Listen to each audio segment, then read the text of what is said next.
ਅੱਜ ਅਸੀਂ ਜਿਹੜਾ ਟੌਪਿਕ ਡਿਸਕਸ ਕਰਨਾ, ਸੋ that is called a normal section of a surface।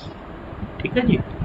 so normal section of a surface, so what is the statement definition? A plane drawn through a point on a surface। ठीक है जी। यानी एक plane आ ਜਿਹੜਾ surface ਦੇ ਉੱਤੇ ਅਸੀਂ ਜਿਹੜਾ ਡਰਾ ਕੀਤਾ ਥਰੂ ਏ ਸਮ ਪੁਆਇੰਟ। ਹੁਣ ਪਲੇਨ ਤੇ ਸਰਫੇਸ ਨੂੰ ਮੈਂ ਤੁਹਾਨੂੰ ਸਮਝਾਉਣ ਲਈ ਸਿੰਪਲ ਜਿਹਾ ਤਰੀਕਾ ਦੱਸ ਦਿੰਦਾ। ਮੰਨ ਲਓ ਤੁਹਾਡੇ ਕੋਲ ਇੱਕ ਸੇਬ ਆ, ਤਾਂ ਉਹ ਤੁਹਾਡੇ ਕੋਲ ਇੱਕ ਸਰਫੇਸ ਹੋ ਗਈ, ਔਰ ਦੂਜੇ ਪਾਸੇ ਤੁਸੀਂ ਚਾਕੂ ਨਾਈਫ ਉਹਨੂੰ ਪਲੇਨ ਮੰਨ ਲਓ। ਤਾਂ ਜਦੋਂ ਪਲੇਨ ਕੱਟੇਗਾ ਐਪਲ ਨੂੰ, ਤਾਂ ਸਾਡੇ ਕੋਲ ਉਹ ਜਿਹੜਾ ਪਾਰਟ ਹੈ वो curve आ जाएगी। so a plane drawn through a point on a surface cut it in a curve। ठीक है जी। उस curve ਨੂੰ ਕਹਿੰਦੇ ਅਸੀਂ section of the surface।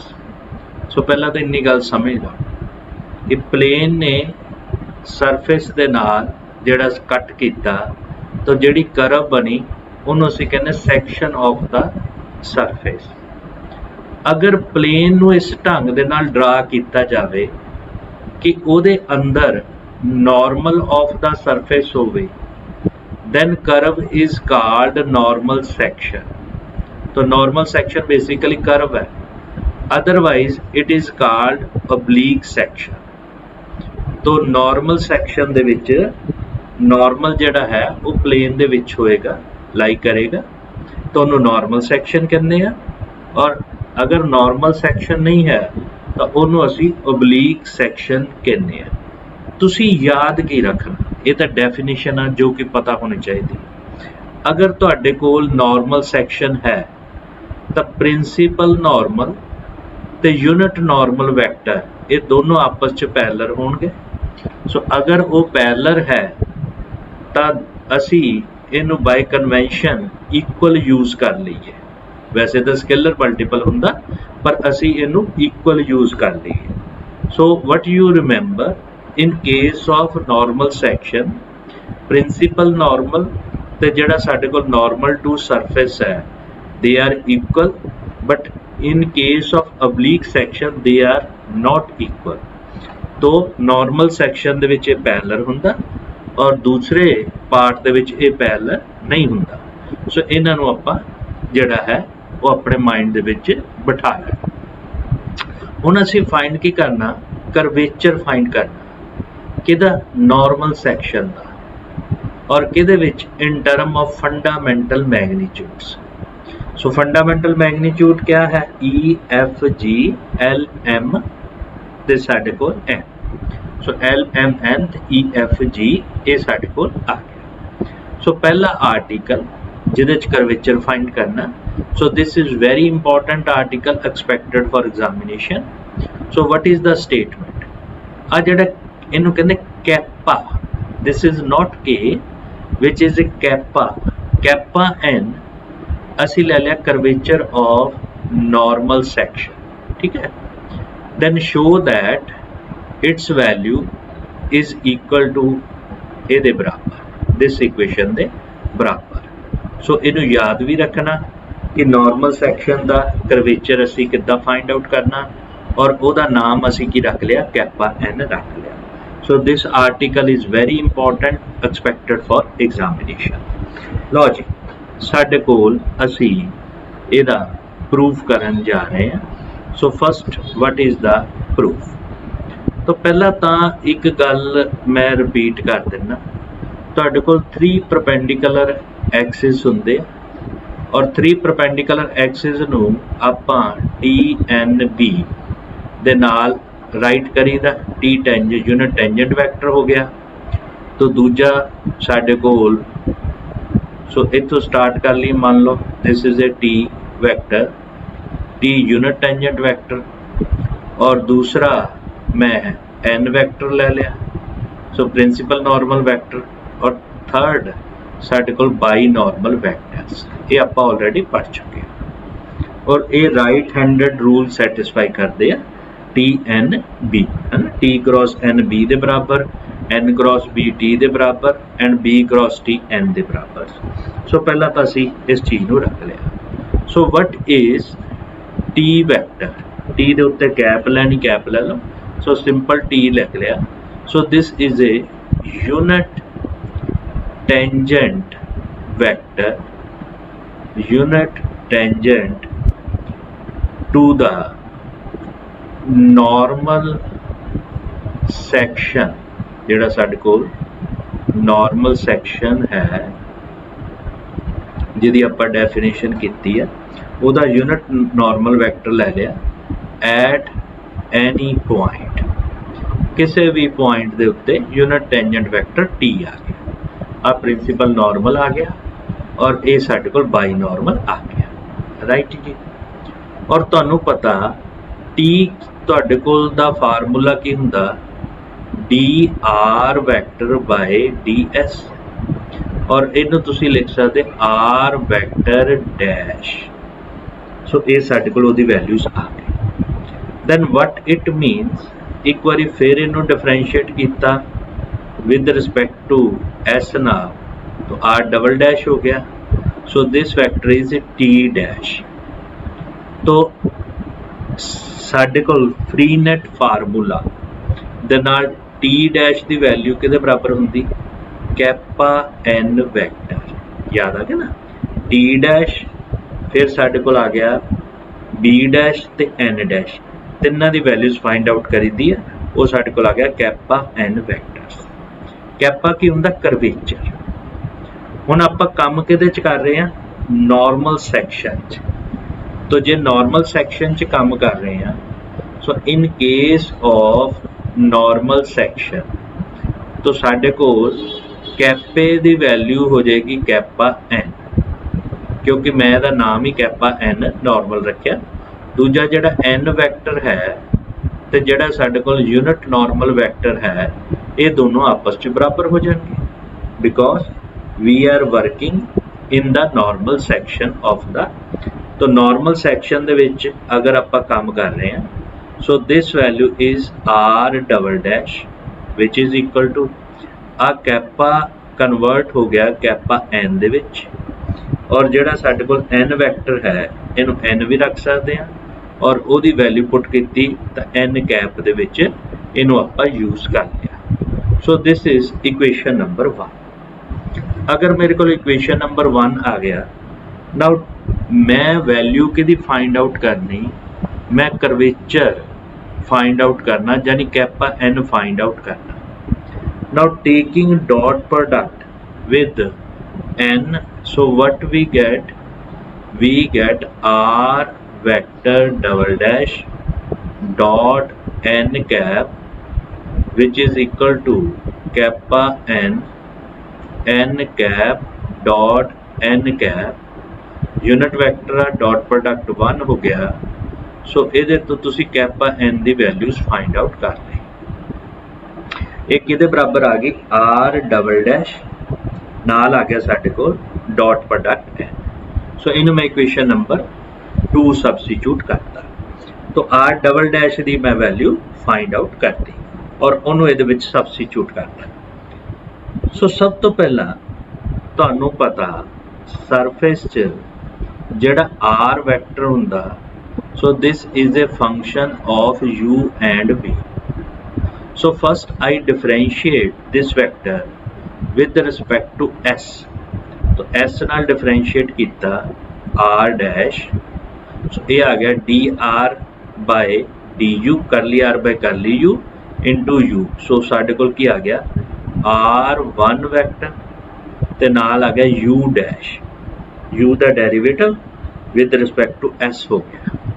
सो दूजे पासे r2 वैक्टर और नाल क्या आ गया v डैश, ठीक है। सो पहला u नाल डेरीवेटिव, फिर s का derivative through u, then s का डेरीवेटिव थ्रू v। तो तुहाडे कोल r डैश की वैल्यूज आ, पर तुहाडी जरूरत की है r डबल डैश, फिर डिफरेंशिएट करिए। सो फिर डिफरेंशिएट किया R double dash, product formula लाइए, सो R1 नाल आ गया U डबल डैश प्लस हुण असीं R1 नूं डिफरेंशिएट करना U डैश उदा दा उदा ही है सो R1 नूं डिफरेंशिएट करना with the respect to S तो U डैश उदा लिख लिया तो पहला असीं थ्रू किया R11 नाल आ गया U डैश है ना सो R11 मतलब थ्रू U फिर किया थ्रू V तो R12 नाल आ गया V dash so this values आ गई इनू असी सिंपलीफाई भी कर सकते चलो इनू बाद चो करांगे सिंपलीफाई हुण आपां सैकंड की गल करनी R2 की सो प्लस साडे कोल R2 वैक्टर और नाल असी इस नाल कर रहे तो V डबल डैश ये आ गया हुण आपां V डैश उदा दा उदा लिख लिया सो R2 through U and V सो पहला U नाल करिए तो R21 वैक्टर नाल आ गया U डैश और जदों असी इनू V नाल कीता R22 वैक्टर नाल आ गया V डैश वैल्यूज ठीक है जी सो ये साडे कोल जिहड़ी असी वैल्यूज जिहड़ी आ वो फाइंड आउट कर ली इनू सिंपलीफाई कर लीए सो सिंपलीफाई कीता then what we get so अगर तो मैं इनू पहला वैल्यू पुट करा R1 vector U double dash आ वैल्यूज ले ली फिर V वाली ले लिए R2 vector V double dash फिर आपां R11 वाली चूज कर लीए सो दिस इज R11 नाल आ गया U डैश स्केयर फिर UV वाली ले लिए R12 ते R21 सेम होने सो प्लस साडे कोल 2R12 नाल आ गया U डैश नाल आ गया V डैश प्लस साडे कोल अगली टर्म R22 वैक्टर नाल आ गया V डैश दा होल स्केयर सो ये असी वैल्यू किहदी फाइंड आउट कर ली R डबल डैश दी फाइंड आउट कर ली पर कैपा N इस रिजल्ट के मुताबिक साडे कोल किहदे बराबर है R dash dot N cap तो असी N कैप दे नाल डॉट प्रोडक्ट ले ली so what we get kappa N which is equal to R vector double dot dash N cap so taking dot product जो डॉट प्रोडक्ट लिया so first term मेरी आ गई R1 vector dot N cap नाल आ गया U double dash plus साडे कोल R2 vector dot N cap नाल आ गया V डबल डैश वैक्टर्स उस तो अगे चलिए प्लस साडे कोल R11 vector dot N cap this values नाल आ गया U डैश होल स्केयर उस तो बाद अगली term this is 2 time R12 dot N cap vector नाल आ गया U dash into V dash उस तो अगली टर्म R22 वैक्टर डॉट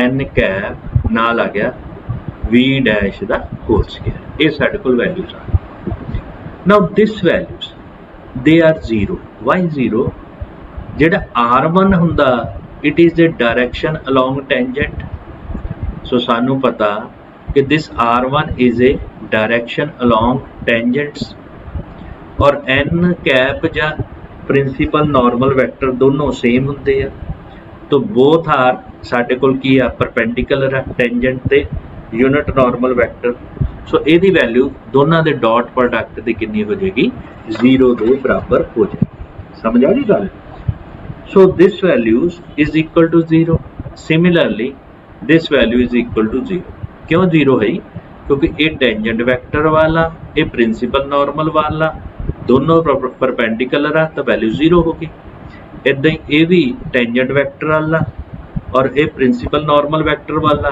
तो यदी वैल्यू जीरो होगी और ये वैल्यू L ਦੇ बराबर होंगी।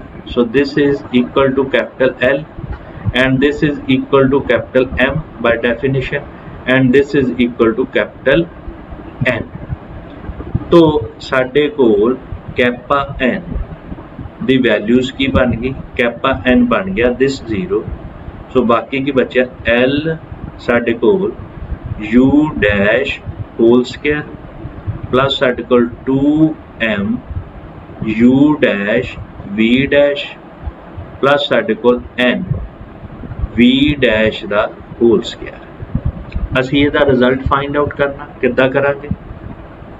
So this can be written as L du square plus साडे कोल 2M du dv प्लस साडे कोल N dv स्क्वायर और नीचे कॉमन पार्ट की आ जाएगा ds स्क्वायर के बराबर। ठीक है ना, इतों आ गया du बाय ds, इतों आ गया एक इधरों ds एक इधरों ds। सो दिस वैल्यूज है ds स्क्वायर के बराबर और ds स्क्वायर की वैल्यूज तुहानू पता है किहदे बराबर होंदी है।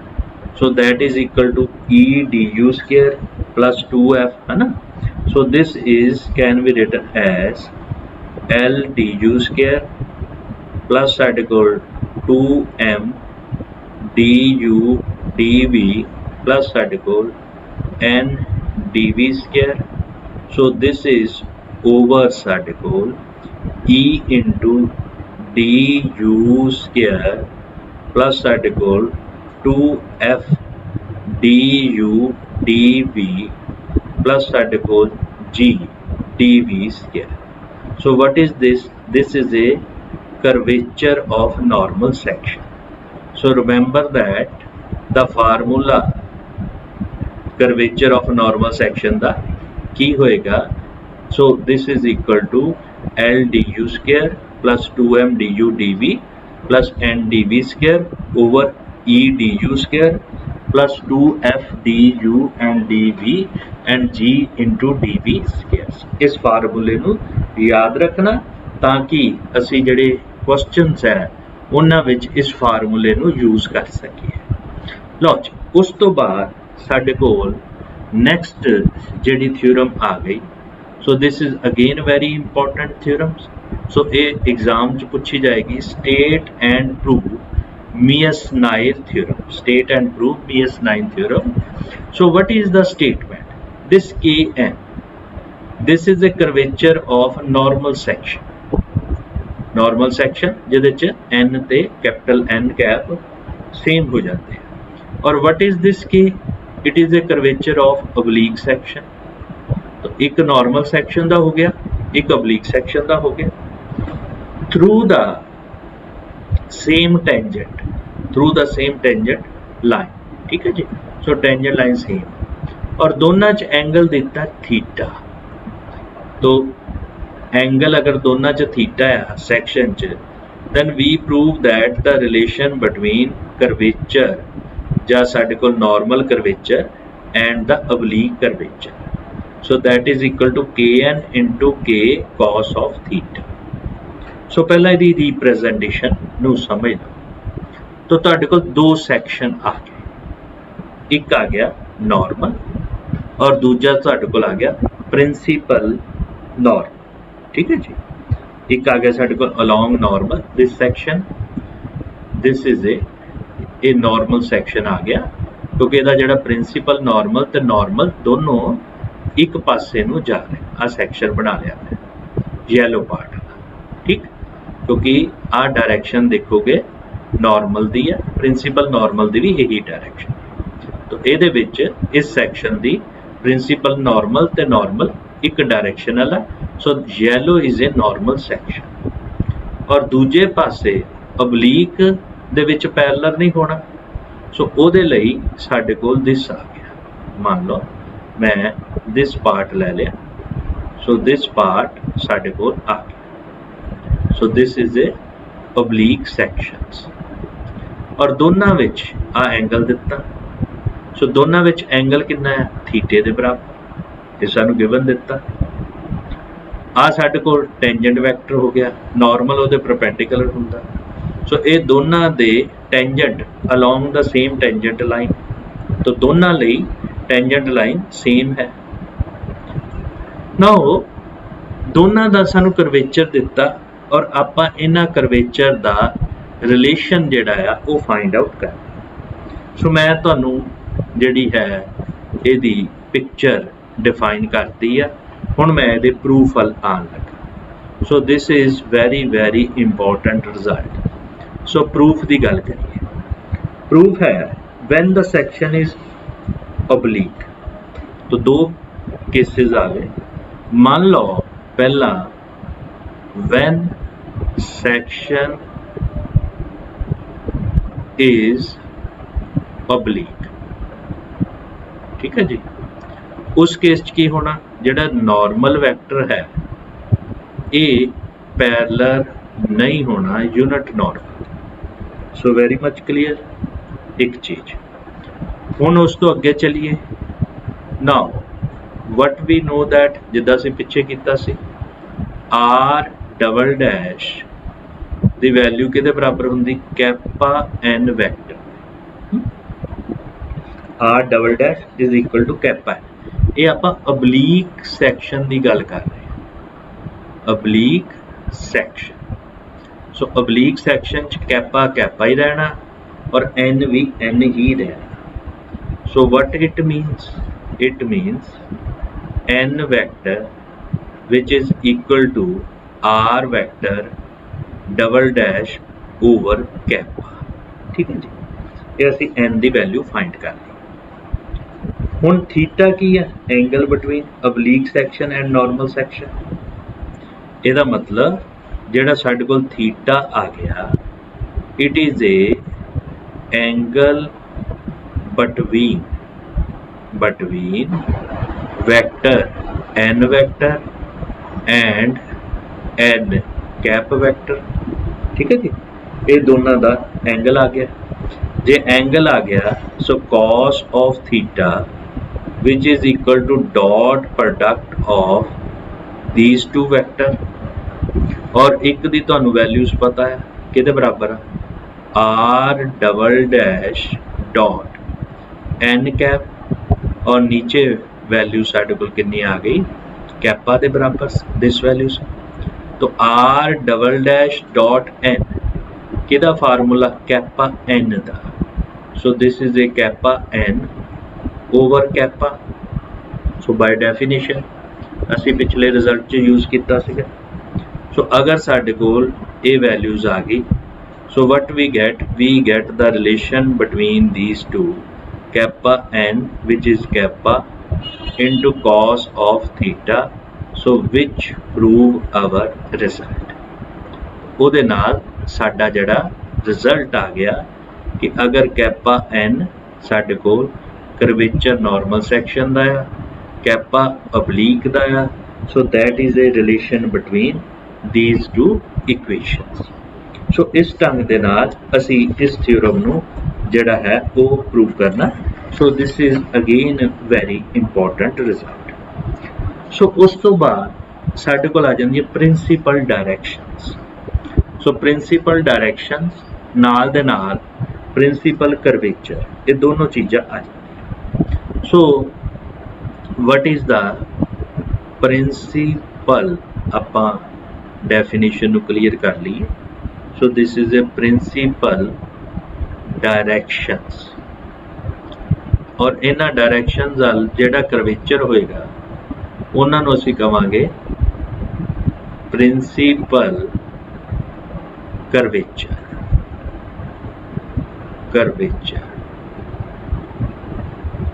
ठीक है जी।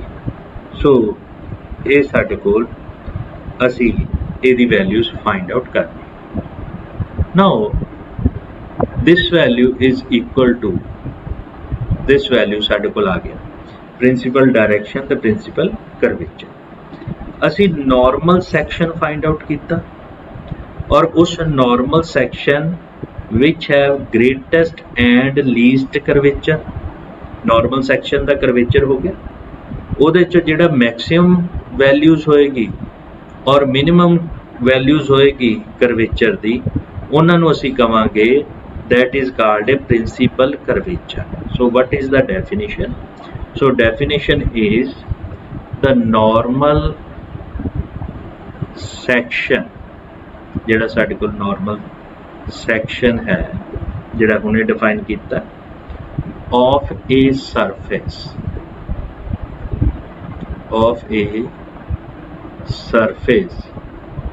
which has greatest and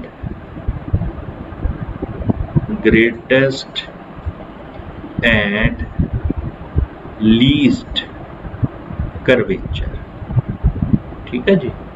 तो ਜਿਹੜੀ ਮੈਕਸਿਮਮ ਤੇ ਮਿਨੀਮਮ ਦੋ ਵੈਲਿਊਜ਼ ਲੈ ਲਈਆਂ, ਉਹਨਾਂ ਨੂੰ ਅਸੀਂ ਕਵਾਂਗੇ is called, ਜਿਹੜਾ ਸੈਕਸ਼ਨ ਬਣੇਗਾ ਉਸ ਸੈਕਸ਼ਨ ਦਾ ਨਾਮ ਹੋਏਗਾ ਪ੍ਰਿੰਸੀਪਲ ਸੈਕਸ਼ਨ। ਠੀਕ ਹੈ ਜੀ।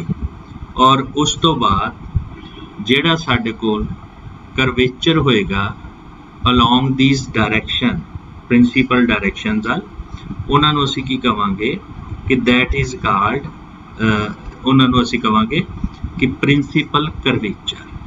ਸੋ ਉਹਨਾਂ ਨੂੰ ਡਿਨੋਟ ਕਰਾਂਗੇ ਕੈਪਾ A ਤੇ ਕੈਪਾ B।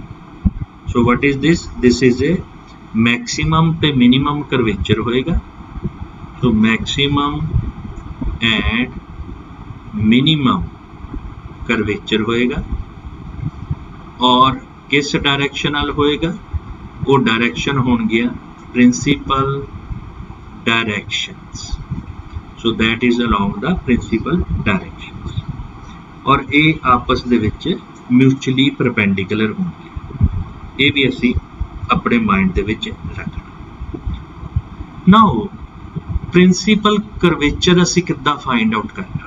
ਤਾਂ ਸਿੰਪਲ ਜੀ ਗੱਲ ਨੂੰ ਸਮਝ ਲਓ ਕਿ ਸਾਡੇ ਕੋਲ ਮੈਕਸਿਮਮ ਵੈਲਿਊਜ਼ ਤੇ ਮਿਨੀਮਮ ਵੈਲਿਊਜ਼ ਜਿਹੜੀਆਂ ਨਾਰਮਲ ਸੈਕਸ਼ਨ ਦੀ ਆ ਗਈਆਂ, ਉਹਦੇ 'ਚ ਜਿਹੜੀ ਮੈਕਸਿਮਮ ਵੈਲਿਊਜ਼ ਆ ਉਹ ਸਾਡੇ ਕੋਲ ਇੱਕ ਆ ਗਿਆ, ਦੂਜਾ ਮਿਨੀਮਮ ਵੈਲਿਊਜ਼ ਆ ਗਈ। So what is the curvature of normal section? So that is a kappa N. ਇਹ ਮੈਂ ਤੁਹਾਨੂੰ ਹਿੰਟ ਦੇਣ ਲੱਗਾ। ਸੋ ਅਸੀਂ ਹੁਣੇ ਫਾਈਂਡ ਕੀਤਾ L du square plus 2m du dv plus ਸਾਡੇ ਕੋਲ n dv ਸਕੁਅਰ ਓਵਰ ਸਾਡੇ ਕੋਲ ਆ ਗਿਆ E du square plus 2f du dv और थर्ड आ गया n dv square. So principal direction कितना फाइंड आउट करनी?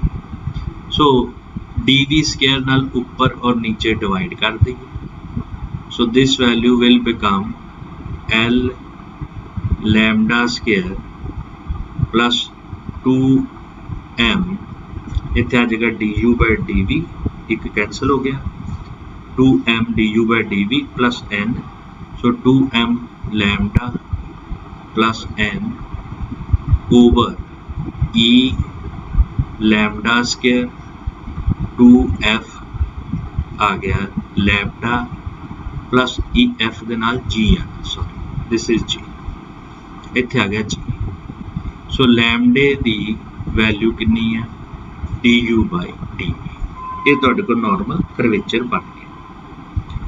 हुण ਤੁਸੀਂ ਮੈਕਸਿਮਾ ਕੈਪਾ ਐਨ ਦੀ ਮੈਕਸਿਮਾ ਪ੍ਰਿੰਸੀਪਲ ਡਾਇਰੈਕਸ਼ਨ ਜਾਂ ਕਰਵੇਚਰ ਫਾਈਂਡ ਕਰਨ ਲਈ ਮੈਨੂੰ ਕੀ ਚਾਹੀਦਾ?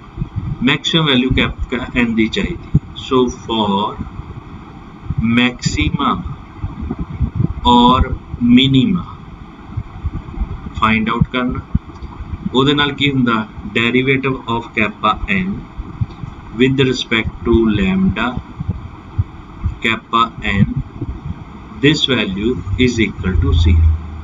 ठीक है जी। सो असी इहदे डेरिवेटिव नूं 0 ਦੇ ਬਰਾਬਰ ਕੱਢ ਲੈਣਾ, ਉਹ ਸਾਡੇ ਕੋਲ ਐਕਸਟ੍ਰੀਮ ਵੈਲਿਊਜ਼ ਆ ਜਾਣਗੀਆਂ। ਔਰ ਜਦੋਂ ਇਸ ਡੈਰੀਵੇਟਿਵ ਨੂੰ ਕੈਪਾ n ਨੂੰ ਅਸੀਂ 0 ਦੇ ਬਰਾਬਰ ਕਰ ਲਿਆ, ਸੋ ਵੀ ਗੈਟ ਏ ਇਕੁਏਸ਼ਨ। ਇਹਨੂੰ ਸਿੰਪਲੀਫਾਈ ਕਰਨਾ ਤੁਸੀਂ, ਔਰ ਜਦੋਂ ਇਸ ਡੈਰੀਵੇਟਿਵ ਨੂੰ 0 ਦੇ ਬਰਾਬਰ ਕਰ ਲਿਆ, so we get a equation h square into kappa n square, ठीक, plus en minus lg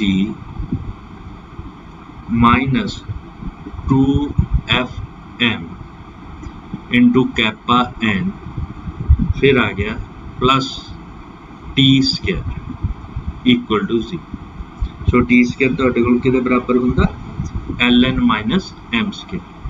ਸੋ ਟੀ स्क्वायर ਦੀ ਵੈਲਿਊ ਹੁੰਦੀ ln minus m square ਔਰ h ਦੀ ਵੈਲਿਊਜ਼ ਕੀ ਹੁੰਦੀ ਹੈ eg minus f square। ਠੀਕ ਹੈ, ਇਹ ਤੁਹਾਨੂੰ ਵੈਲਿਊਜ਼ ਪਤਾ। तो ਤੁਹਾਡੇ ਕੋਲ ਕੁਆਡਰੇਟਿਕ ਇਕੁਏਸ਼ਨ kappa n ਚ, then it has two root, one root is called kappa a, so this is principal curvature, and second root is called kappa b, so this is a principal curvature। so ਇਸ ਕੁਆਡਰੇਟਿਕ equation ਤੋਂ ਅਸੀਂ principal curvature find out ਕਰ ਸਕਦੇ ਹਾਂ ਔਰ ਉਹਨਾਂ principal curvature ਦਾ ਨਾਮ ਕੀ ਆ kappa a and kappa b। so here you can find the sum of root and product of root because it is a quadratic equation। so in this way we can find the principal direction, principal curvature।